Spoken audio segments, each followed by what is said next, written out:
और वहीं दिल्ली तशद्दुद मामले पर आज राज्यसभा में बहस होना है। शुमाल मशरक़ी दिल्ली में हुए फसाद और दिल्ली में नज़्म व ज़ब्त की सूरत हाल पर बुध के रोज लोकसभा में बहस हुई थी। अपोजिशन ने मरकज पर निशाना साधा था। फसाद रोकने में नाकामी पर अपोजिशन ने वज़ीर दाखिला अमित शाह से इस्तीफे का मुतालबा किया था।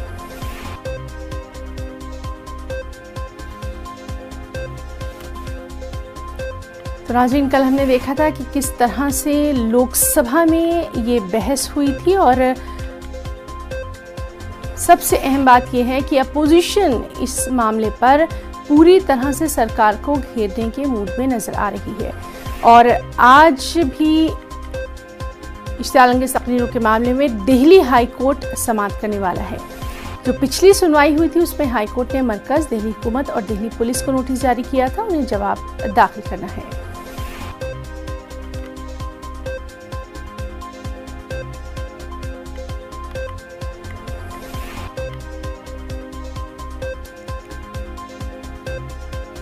तो नाज़रीन, आपको बताएं कि इश्तियाल अंगेज़ तकरीरों के मामले में भी दिल्ली हाई कोर्ट आज सुनवाई करेगा। पिछली जो समाअत हुई थी उसमें हाई कोर्ट ने मरकज, दिल्ली हुकूमत और दिल्ली पुलिस को नोटिस जारी किया था। इस पर आज जवाब दाखिल करना है।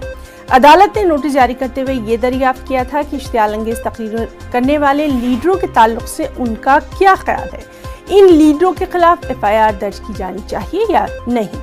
कांग्रेस लीडर सोनिया गांधी, प्रियंका गांधी, राहुल गांधी, वकील महमूद पराचा और स्वरा भास्कर समेत दीगर लीडरों के इश्तियाल अंगेज़ तकरीरों के मामले में हाई कोर्ट समाअत करेगा।